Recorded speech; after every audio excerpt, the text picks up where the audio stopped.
You're listening to Civic Media. You can tune into any of our live shows on any radio station across the state with the Civic Media app. Find us in your phone's app store and listen anytime, anywhere.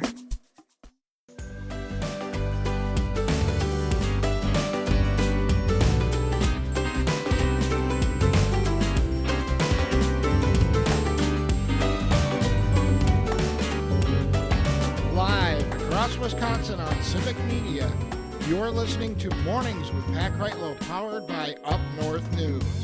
Now, from our Lake Wissota studio, here is the founding editor of Up North News, Pat Kreitlow. Hey, good morning. It is 7:06. Nice to have you back here in Madison, not the Lake Wissota studios. I guess we could call them, Parker Olson's here with me as well. Is it the Lake Monona studio, the Lake Mendota studio? I mean, we're on the isthmus here, so I don't know which lake is technically closer to us. I don't know. We could say the Isthmus Studios, but then the newspaper people would get mad at us. They'll probably get annoyed. Yeah, I would probably go with Mendota. Okay, from our Lake Mendota studios, welcome to Studio A2. Brittany Merlot, meteorologist, is here as well to talk about the weather. But first, Brittany, can you believe we're in the same room, Parker and I? No. I can't even believe it. It doesn't look like it, first of all. In fact, I'm jealous. I know. It's quite the party here. See, I see him. I'm over Parker here. turned his camera. On his the camera that you got out of a Cracker Jack box or something like that, where it always looks like Parker has jaundice or something. And meanwhile, I can't even argue. Yeah. Both Luke Mathers and Todd Alba, apparently I badgered them a lot about the video quality coming out of this place. I know it's a radio show, but if you're gonna stream video, right, you should put a little effort behind it. They put a lot of effort behind it. I mean, this thing is so Vegas looking behind me. I am waiting for a cocktail. What John Orgordy should be dressed up as a cocktail waitress and offer to serve me something before I go watch Dean Martin and Don Rickles perform in the lounge down here. This is a wild setup. It is. It's very bright. It is very bright. I am very complimented and more than a little intimidated at what they're able to pull off when you just say, "Hey, can we just not have a blank wall behind me?" Like, all right, Kreitlow, how about this? A little bit of overkill. But I like it. Hey, coming up in just a moment, we haven't forgotten, it's our Go for the Green and Gold Text to Win contest. That keyword is coming up shortly, but we've kept Brittany waiting long enough, so y'all keep waiting for that keyword. It is coming. But first, Brittany, as I was driving down yesterday from Chippewa Falls, and it timed out perfectly. I got in the Jeep right when the Brewer game was starting because they had afternoon baseball, and got here just as it was over. It was such a gorgeous, sunny drive. We don't have the fall colors thing going yet, but I really could not argue weather-wise with what we had. How much of that carries over into today and beyond? Oh, so much of it. We have a beautiful forecast once we get through this fog. A lot of thick fog scattered throughout the state this morning. Dense in places, less than a mile visibility. So if you still have somewhere to go, still trying to get to work, leave early, drive slow, be safe out there. It is pretty thick in spots. That will lift by 9 o'clock this morning, that dense fog advisory from Ashland to Green Bay, and of course, north and east of that area. The rest of the state, though, just patchy spots of it, especially in those low-lying river areas. Otherwise, a bright and beautiful day. Mostly sunny once again, highs in the low to mid-70s. A few of us will hit some upper 70s today. And then we push repeat for tomorrow. We get even warmer into the weekend, where down south, you're going to be hitting 80 degrees. Up north, upper 70s. We hold that trend for the entire weekend into next week.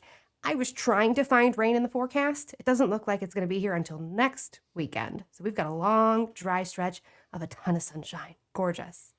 So the top might come down off the Jeep for a time. Yeah, for a week straight, you can pull it off, Pat. All right. I'm going to do it. All right. Well, good. That's good to know. From Robbie says, good morning from Tigerton. It is foggy and 52 degrees. The visibility in Tigerton is a mile. So Pat's Chippewa Valley fog that they've had the last few mornings made it to Tigerton today. I'm not sure fog commutes like that, but I get the sentiment. I like to think that it does. Yeah, well, yeah, in some horror movies, the blob, Let's see. Rob mowed 5 yards in the Tigerton and Wittenberg areas yesterday. The weather was beautiful. Today he's got 5 lawns to mow, so he's going to be busy. Yesterday had a cheeseburger lunch at Rachel's Roadside. Pat, Brittany, and everyone out there, you have to stop at Rachel's Roadside in Wittenberg for their great food. Well, that's awfully nice. Tony commenting on the background here says the natural light in Pat's home office can't be matched. That's true. Yeah. That's the one Yep. nice thing I got going. But then he goes on to say, if we're talking backgrounds, I'm still missing behind Parker the dear leader portrait of the handsome and capable Luke Mathers. We did talk about that. We did Where's talk the about portrait that. of Luke looking over your shoulder? We should do that, actually. I That feel would like be we pretty should. easy to do. You know what would Yes. be easier to do? What? Is we could get a slide and put it on the little TV put it behind on you the there. TV behind you here. Yeah. Yes, we could do that. Actually, what I'd like to do, but it might come off mean, so I'm going to go ahead and spoil it right now. Oh, boy. Is that we come out to a 3-shot like this sometime, and you've got a portrait of Luke over your shoulder, and there's one over my shoulder, and there's one over Brittany's shoulder. It just completely has that dear leader look to it. Oh, that would be. It I would like all it. be in good fun, Mr. Mathers. Just I want to make sure that I emphasize that. So, Oh, he says no, period. oh, okay. Well, Come on, fine. Luke. Dang it. He's that's why he's the boss. Brittany, thank you so much. We'll talk to you in the next hour. Sounds good. All right. Remember, sign up for those newsletters that we put out at Up North News by heading over to upnorthnewswi.com. We have a weekday version. We have a Sunday morning version that focuses on politics, including our question of the week. And then Civic Media has a brand new newsletter. And I mean, it is a good-looking newsletter. Really worth taking a peek at. Head to civicmediatoday.substack.com. Again, civicmediatoday.substack.com for that. I guess it's time for a keyword here. I've kept everybody is. waiting long enough over here. Go. Let's All have a right. little fun with these Well, keywords. good. All right. It is time. Oh, look at that. That little music there. I like it. I do kind of think it sounds like a monkey every now and then. I don't really know what that's about, but Time for the day's first round of the Go for the Green and Gold Text to Win contest. Green and gold. You can get cash and jewelry. Do that through the Civic Media app. Look up one of the stations. Use the text button. For this 7 a.m. hour, you have to text us this hour's keyword before 8 a.m. There are 7 chances to win throughout the day, different keywords each time, so you can enter up to 7 times a day. Of all the day's entries in this multi-station, multi-state game, one lucky winner will get $200 cash, that's the green, and a gold-plated chain. And then one really lucky winner from all the entries for the whole 2-week contest will win the grand prize of 2 club-level indoor seats to see Green Bay versus Minnesota. Play a little football, the Green Bay home game on November 23rd at noon, plus a gas card to get you to the game. Total value of this grand prize package is more than $1,500. Full contest rules at civicmedia.us. All right, here's this hour's keyword to text us before 8 a.m. Fall. Not autumn, it's fall. F-A-L-L. The word is fall, y'all. F-A-L-L. Your next chance to enter will be during the 9 o'clock hour of Matt and Air on Air with Jane Mattinair and Greg Bach. So go for the green and gold before 8 o'clock today and send us the keyword fall. There. How simple was that? Parker, we've had non-perfect shows, right? We've had days where you didn't have to jump up that quickly, but we've had our rough patches. we've had a hiccup or so. Have we ever caused 10,000 gallons of wastewater to be dumped into Lake Michigan? Not that I'm aware of. I mean, no. metaphorically, perhaps, but not quite literally. No. The story from Caitlin Luby in the Milwaukee Journal Sentinel: employee error causes wastewater overflow that dumped 10,000 gallons into Lake Michigan. Apparently, it happened during a shift change. Not sure where the miscommunication occurred, but an employee observed wastewater overtopping the emergency overflow structure at their South Shore facility on September 23rd. Let's see, the overflow lasted about 30 minutes, and there is potential for human exposure through recreational use of the waterway. Apparently, too much water came through a gate when it shouldn't have, and untreated wastewater overtopped an emergency barrier there. Corrective actions were taken as soon as it was discovered. Oops. Whoops. Yes. I mean, in essence, oops. I mean, every job has those things that you could do. That to me is a pretty big one. That's on par with like Homer Simpson working at a nuclear power plant, you know, and hitting a particular button. Yeah. So it raises this question. Oh boy. What have you done? What have I done? Well, and I'm talking to the listeners. Oh. Yeah. What have you I done? thought I screwed up and you were trying to get me there. Okay. Tell us a story about something that you've done, or a coworker, but you got to, protect people. We're not here to slander people or get them in trouble. So you got to be nice about it. And mine isn't anywhere on par with, Natural 10,000 gallons of wastewater. Yeah. But in this business, it is very possible to say the wrong thing and to have to then apologize on air. And I did that once in my first radio job out of college. Ooh. Where somebody told me a story about something that had happened to their car in a car wash. Sure. And it was a funny story.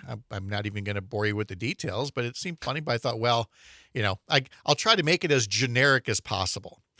Well, needless to say, the owner of the local car wash heard the story and, construed it in a way that all the listeners would know that it was the local car wash, despite my attempts to say otherwise. And I got to say, that's the only time I've truly cheesed off a sponsor and read the riot act. And I mean, truly read the riot act and having to apologize on air the next day. Now, there are a lot worse things that can happen in this business. There's naughty words and there's, slander and getting your facts wrong and all of that. So I feel very fortunate that way. But, again, it's not 10,000 gallons of sewage. So, and we can't even ask you, Mr. Parker, to make a confession because, I mean, this is kind of early in your career, and you can't. Trying to think of anything that I did in college. I don't really know of anything. There were. Wait, you told me there were like super issues, where you put like the wrong word on screen or something like that. I don't know. I don't know. Tony asking, how big are those FCC fines again? Well, yeah, that's why we. Let's not talk about that. Yeah, let's see. Alicia, Navy vet, says she was on the flight deck 2005 moving jets. I was in the cockpit.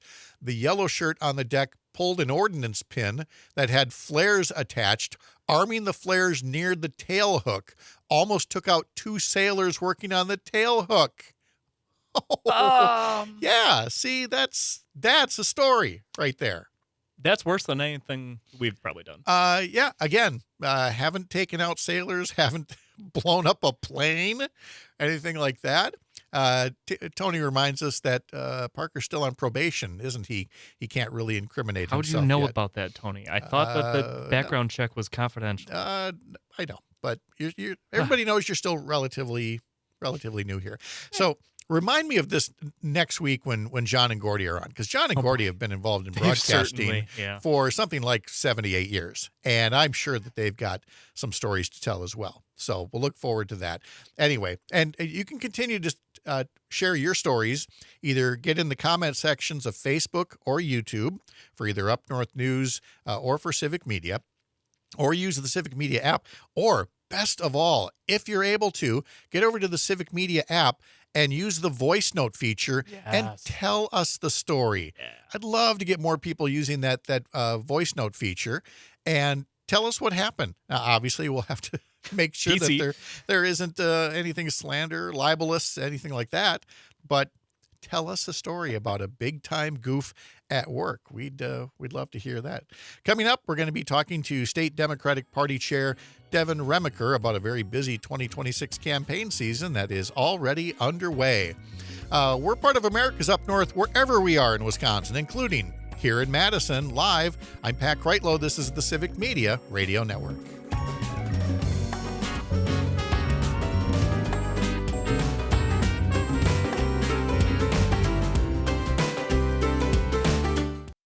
You're listening to Civic Media. Stay up to date on the latest news and information for your local community and Wisconsin by signing up for our free email newsletter. Visit civicmedia.us/email to get started.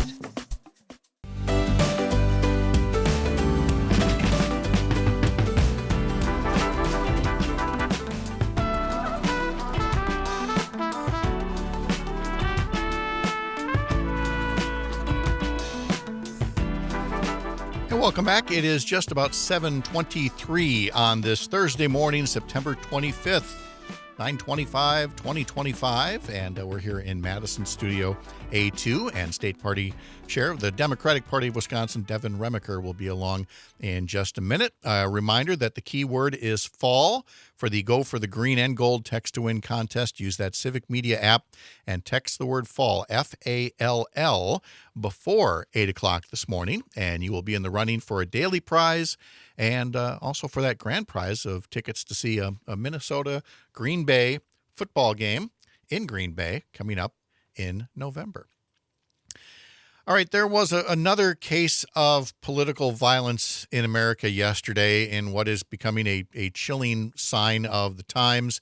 It happened at an ICE facility in Dallas, which led to both a death and injuries from gunfire. The gunman then died of a self-inflicted gunshot wound.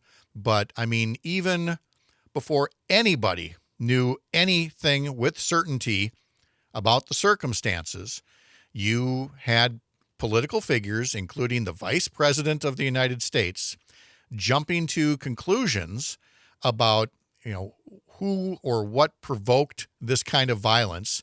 And you had the president and others singling out the Democratic Party and saying that is where the nation's ire should be directed, which is, how do I put it, grotesquely reckless to, first off, be jumping to conclusions at all, because I thought these were folks that are very much pro-law enforcement and let law enforcement do their investigation, but it has not been stopping people. I mean, go back to the assassination of Melissa Hortman, the longtime Minnesota House of Representatives Speaker, when she and her husband were murdered. Another legislator and spouse were shot and wounded.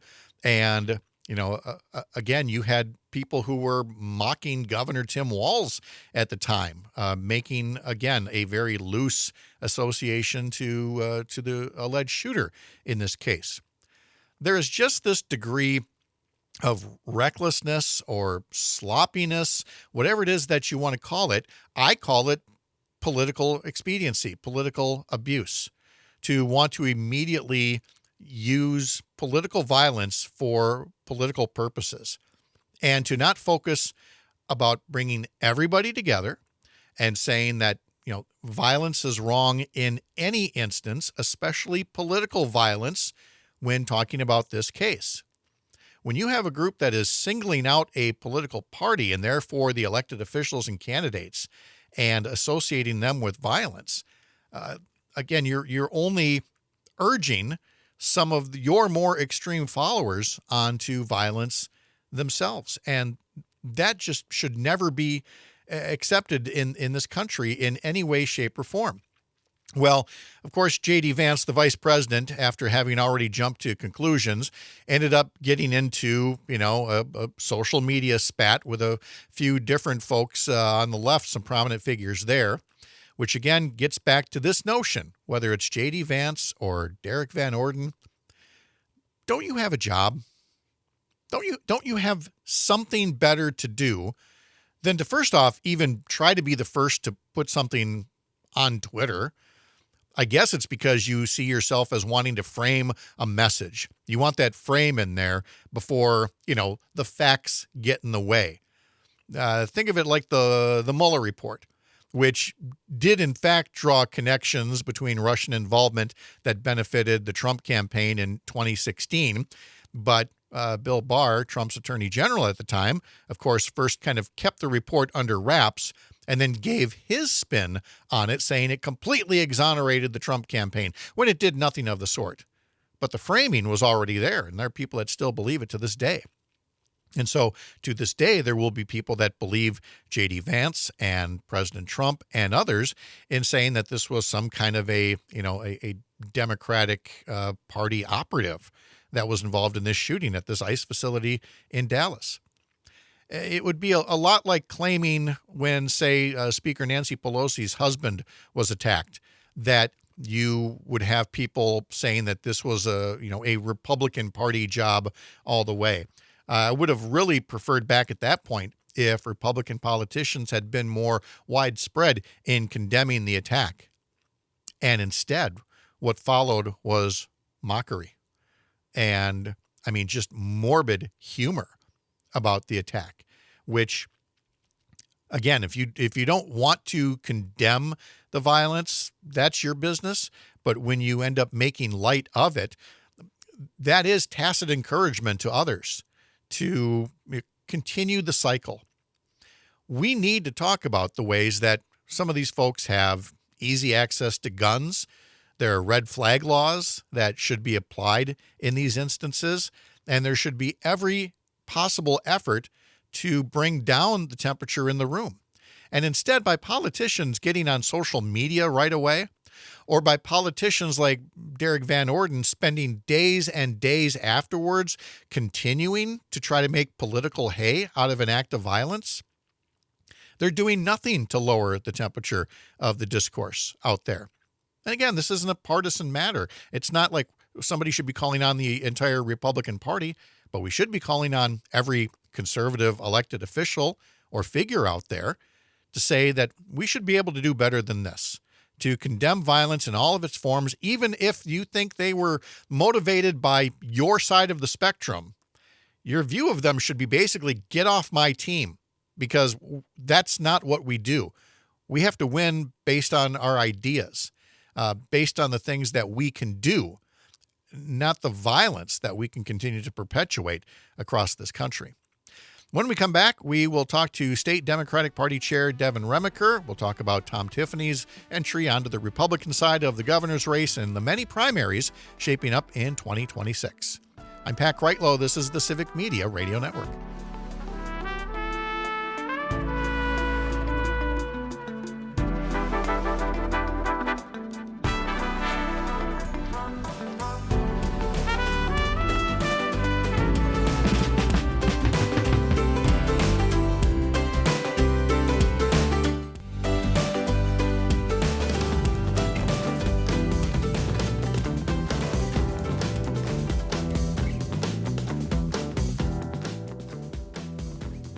Coming to you live on this Thursday from Madison Studio A2. I'm Pat Kreitlow, Parker Olson here producing. We'll talk to Devin Remiker, State Democratic Party Chair, in just a sec. First, a reminder that the Go for the Green and Gold Text to Win contest is going on, as it does every morning in the 7 o'clock hour this week and next week. So you have until 8 o'clock to text us the keyword FALL, F-A-L-L, before 8 o'clock. Then there will be more chances throughout the day to text keywords in, and so you can get multiple entries for the daily prize, which is some cash and some jewelry, and the grand prize, which is some very coveted football tickets. So FALL, F-A-L-L, is what you want to text before 8 o'clock. All right, we've talked about a couple of political matters today, obviously, already, not just the political violence in Dallas from yesterday that I mentioned in our previous segment, but the entry of Congressman Tom Tiffany into the governor's race, his attempt to shift his stance on abortion, and also the fact that 2026 is going to be one busy year, not just the general election, but there will be primaries in many districts, congressional districts, legislative districts, governor, and more. So it's a lot of plates to keep spinning if you're the state party chair. And yet Devin Remiker signed up for the gig. And so here he is joining us now. Devin, it's nice to have you here. Thanks for joining us this morning. Thanks for having me, Pat. Appreciate it. Let's start first with an overview. You succeeded Ben Wickler, well, not that terribly long ago. So what do you think of the job so far? This is your chance to say, my God, what have I done? Get me out of here. Well, I'm really enjoying it. Thankfully, having worked with Ben and even Chair Martha Lanning before him, I very much knew what I was signing up for. It's obviously been an action-packed first 3 months on the job, starting July 1st. Between the state budget, the federal budget, the governor's announcement that he's not seeking re-election, and our growing crop of fantastic nominees for governor and offices all around the state. So I'm just really excited to be able to keep up the fight. Proud to have continued our success on many fronts, including beating the state Republican Party 3-1 on the latest finance report in August. Oh, there you go. See, there's plenty of enthusiasm already, as seen not just in those contributions, but in candidates as well. So we will get to that, but I think we'll probably go in order of how I introduce the segment here. So let's start with the political violence of Dallas and, of course, other recent events as well. And in my mind, from a Wisconsin standpoint, you can't talk about the reaction to political violence without talking about the shall we say, emotionally supercharged and threatening tweets from Congressman Derek Van Orden. But then you had, responses from the president and vice president of the United States yesterday. And so I'd kind of like to start with your own reaction to what you believe political figures from both parties ought to be saying when we have episodes of political violence like this in our country. So when the tragic shooting of Charlie Kirk happened, I spoke out very quickly and clearly, calling for folks to turn down the rhetoric and the temperature. I genuinely believe that political violence has no place in our dialogue and in our political system. Unfortunately, what we have seen are folks like Derek Van Orden fanning the flames with very, very inflammatory rhetoric. I think he was up to over 700 tweets, doing everything from calling for basically another civil war to threatening to take away funding from the Mayo Clinic and the city of Eau Claire and Ellsworth within his own district, along with hospital networks. It is absolutely deranged what he is doing. Even yesterday, he was threatening to hold the Wisconsin Democratic Party legally accountable. And we have Vice President J.D. Vance basically telling at least half of the country's population that they can go straight to hell. It is really sad. It is really unfortunate. And I think that we have the opportunity to turn the page on this divisive rhetoric, this inflammatory rhetoric in 2026. And I'm looking forward to the opportunity to do that. Now, Jimmy Kimmel is not the most important political figure today, but his return to TV yesterday told me, or the day before, I should say, told me that there may be a turn that's being made, a pivot in terms of the recognition of ordinary Americans that, yeah, they're used to political back and forth, but there's something in this particular case about, taking a talk show host off the air for things that he said. There were plenty of conservatives that came to Jimmy Kimmel's defense as well. I wonder if you sense that in the general public, or is this kind of a one-off and it'll quickly be forgotten until the next time Donald Trump and his FCC chair and others try to restrict people's First Amendment rights? I don't think it'll be easily forgotten. I think this was a wake-up call for a lot of people. The silencing of free speech by conservatives was really pushed in the last few weeks, and it really culminated with the taking off the air of Jimmy Kimmel. I think that when folks are trying to stop people from speaking out, that is the time to speak louder than before. I think a lot of people heard that loud and clear.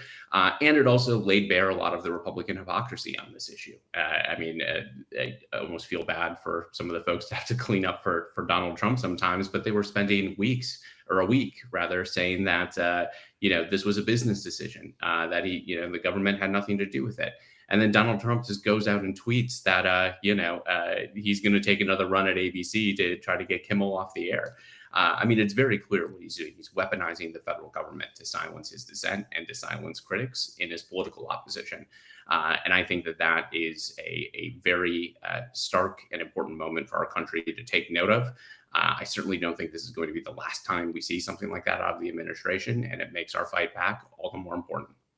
We're talking to Devin Remiker. He's the chair of the Democratic Party of Wisconsin, and there are already multiple Democratic candidates running for governor, but we're going to start on the Republican side, where they now have their first marquee name, perhaps only their only one. I don't know who all will potentially come in and run for governor on the Republican side, but Congressman Tom Tiffany is a big name. But what's your assessment of him as a potential nominee when defending the governor's race next year? Well, Whether it's supporting the GOP's and Donald Trump's tariffs, taxes on working class Wisconsinites, taking away health care from working class Wisconsinites, he's been in lockstep with the administration every step of the way. And I think Tom Tiffany is somebody who we look at as just another stooge, a MAGA loyalist that is going to put Washington, D.C. And Donald Trump before Washington County and the rest of Wisconsin. And at the end of the day, I'm really looking forward to making sure every single Wisconsinite knows his track record. We're able to hold him accountable. I think he's going to try to moderate himself, as we always see Republicans do in these races, and we're not going to let him get away with it. We're going to make sure everyone knows Tariff Tom's real record of devastating working class Wisconsinites. And one of those examples that I think folks noticed pretty quickly deals with women's reproductive health rights, where, he has sponsored bills that would amount to total abortion bans, but is currently using some interesting verbal gymnastics to talk about, supporting and maintaining the state's current 20-week law. But much like Scott Walker with Act 10 and with union busting laws, much like, Supreme Court justices and Roe v. Wade, there seems to me to be kind of a trustworthy factor when it comes to Tom Tiffany trying to pretend that he would not push for a 6-week or total abortion ban if he were to get elected. You took the words right out of my mouth. I mean, we have seen time and time again that Republicans say one thing to get elected and do another. They consistently betray their constituents and the promises that they make on the campaign trail. Whether it's one of the examples you just gave, whether it was Scott Walker kind of putting out an ad that indicated he was a little bit more friendly on choice, and then immediately moving an abortion ban once again in the state of Wisconsin when he was elected. The core of it is that Tom Tiffany supported a 6-week abortion ban during his time in Congress. He supported the bans that Republicans tried to move when he was in the state legislature. And we have also seen him help support Donald Trump's betrayal of his promises and the Republican Party's promises in 2024. They said they weren't going to touch people's Medicare, that they were going to stay away from Social Security. And we saw in the wake of the last budget being passed that Trump officials commented that this is a backdoor for them to privatize Social Security. You simply cannot trust these individuals, and you can't trust them. Tom might end up right alongside Toxic Tom and Tariff Tom because it is a common theme. We're talking to Devin Remiker. He's the chair of the Democratic Party of Wisconsin. The Democratic Party attracting a lot of candidates already for governor. That's not unexpected, but also multiple candidates in a couple of congressional districts, the 3rd District in western Wisconsin, the 8th District in northeast Wisconsin. And now there are multiple Democrats running in some legislative races that have announced already. So, Devin, you've worked with the party for many years. You're the new chair, but you've seen more than your share of primaries. What's your overview of not just the role of the state party, but frankly, there are a lot of county parties out there that, the people kind of come and go in leadership positions. So what is it that you want people to know about how state and county parties treat primaries as we head into a very busy season before August of next year? Absolutely. So primaries, from my personal perspective and what I bring into the role at the party, is that they're a healthy process. They are a way for candidates to be able to share their vision, ideas, and for the party to align around what our future is and what we're looking for out of the next generation of leadership. And I think right now, when there's a lot of folks that are trying to figure out what that looks like for the Democratic Party, both in Wisconsin and across the country, I think this is a really important process. I think what doesn't help the process is the party having its thumb on the scale. So the Democratic Party of Wisconsin, our county parties, our congressional district parties, all of our other units, we're going to be neutral in the governor's race, in congressional district primaries, in state legislative primaries. And I think that's really important. One of the quirks of Wisconsin is that we have a very late primary. It's going to be on August 11th next year, which gives us 84 days between the primary and the general election. And what we can have are folks that have hurt feelings because a thumb was on the scale or they feel like they didn't get a fair shake. I think an important part to having that process play out is making sure that folks do get that fair shake in the fair process and the party isn't favoring one person or the other. Because we all have to come together within that 84-day window to go towards success. And we can't do that if we're working through hurt feelings. I've got about a minute left just to ask you in terms of the governor's race that the state Democratic Party is already thinking about how best to assist whoever the nominee turns out to be during those 84 days. What is it that you're doing to help ensure a strong nominee? Yeah, I'm really excited. We're partnering with the outgoing governor, Tony Evers, to have the Governor Readiness Project, which is a all hands on deck effort to make sure that although we are neutral in these primaries, we're not just sitting on our hands until the primary is over. We're going to be focusing on holding the Republicans accountable and making sure that whoever our nominee is, on election night, on August 11th, they have the team, the resources, and an already weakened opponent so that we can maximize those 84 days. It is going to be unprecedented in scope and scale, and I am really excited to be able to, spend our time focusing on holding Tariff Tom accountable for devastating working Wisconsin families, all the way in the run-up till August 11th. State Democratic Party Chair Devin Remiker, it is great for you to take some time this morning to talk with us, give us a campaign update. We'll visit again soon. Have a great day. Thank you very much, Pat. Appreciate it. Yep. Thank you so much. One more reminder before we head to break that we have our Go for the Green and Gold Text to Win contest. And again, you only have until 8 o'clock to text us the word FALL, F-A-L-L. There will be more chances to win starting in the 9 a.m. hour, Matt Nair on Air with Jane Matt and Greg Bach. And then more chances beyond that to win a daily prize and a grand prize of football tickets to one of the biggest games of the season. I'm Pat Kreitlow. This is the Civic Media Radio Network. Joe Zepecki in our next hour.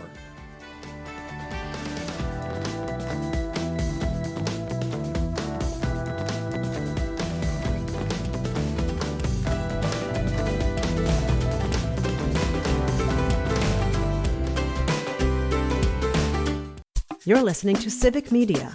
Find the latest news, information, and archives of all your favorite shows on the Civic Media website, civicmedia.us.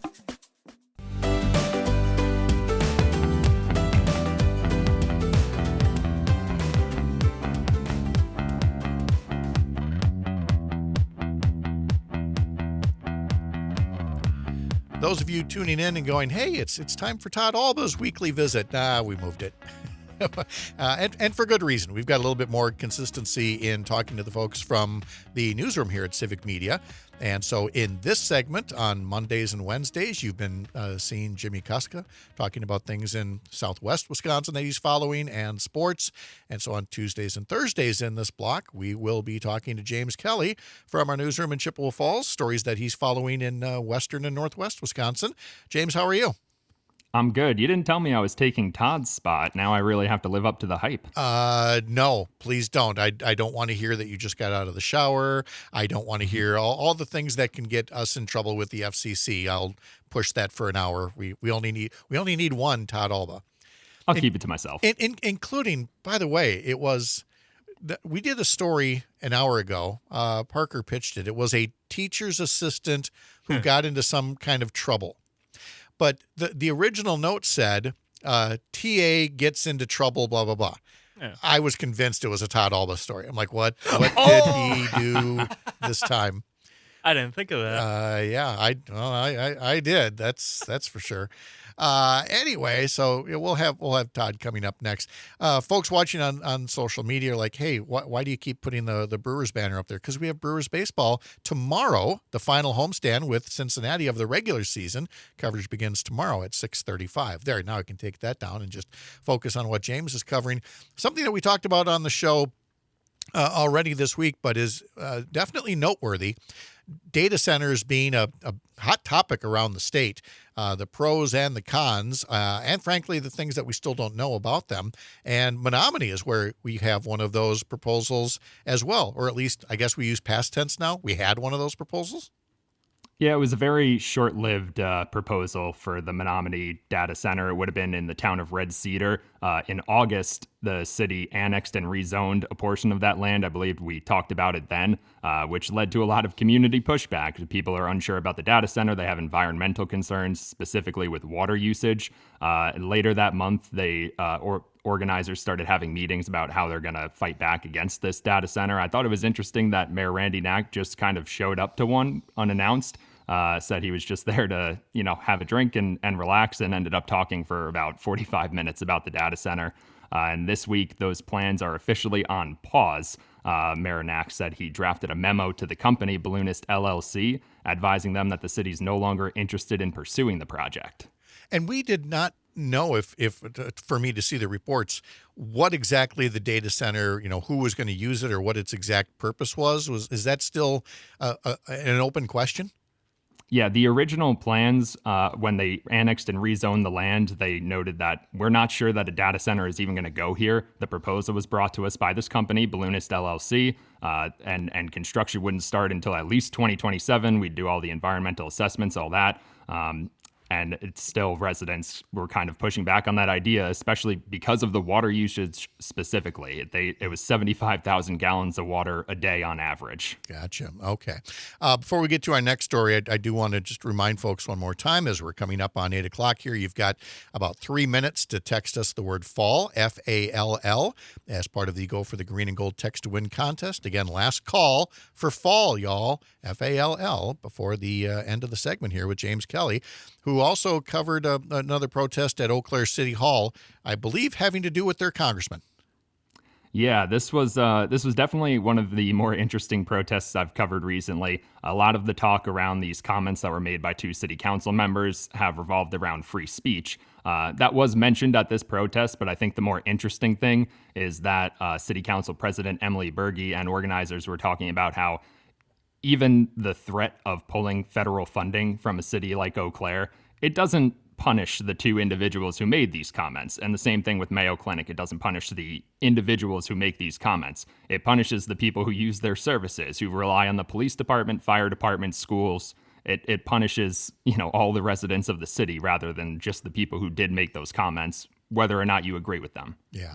Let's go up to the Apostle Islands next, and an issue that comes up every so often, and it's come up again. The Apostle Islands is not a national park. It's a national lake shore. There are national waterways, all kinds of other things. The designation of a national park, to some people it sounds automatic, like, oh, why wouldn't you want that? Well, there are reasons, and so those discussions around the Apostle Islands up north are kind of heating up once again. Tell us more.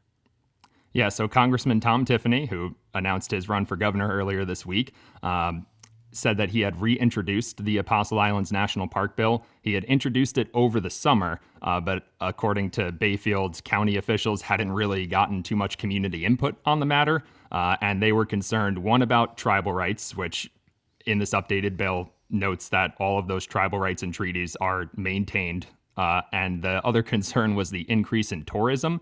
While an increase in tourism is generally good, you need to have the space for increased tourism, and Bayfield County currently has an issue with just their own affordable housing stock on top of the tourism that they do have already. From the Apostle Islands are still a popular place to go, so it's not like they don't have any tourism there. They just don't really have the capacity for more.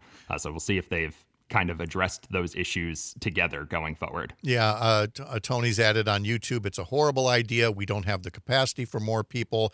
Mayors there have said they don't want it. He says, I think it's just a scheme by Tiffany to mine more land. That's debatable, but it is, it also would lead, when you say popularity, that would include development.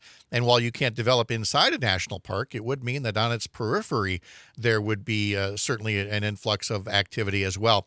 And finally, just a few seconds here. Hayward has a forestry revitalization bill. What's the short version of that? The short version is it would convert woody mass, basically trees, to aviation fuel. It would require at least 80% of the wood used to be sourced from Wisconsin up in Hayward, and it would convert 880 tons of wood residue into 48 million gallons of biofuel annually. The lawmakers who proposed it said they've spoken to Governor Evers, but it's unknown if Governor Evers would actually sign the bill if it came to him. Yeah, and I definitely want to learn more about this, and so we're going to be looking into that in the coming days. James Kelly from our Chippewa Falls newsroom, thank you so much, sir. Have a great day. Have a good one. All right, and we'll have Joe Zepecki and Sean O'Malley about your money in the markets, all still ahead. I'm Pat Kreitlow. This is the Civic Media Radio Network.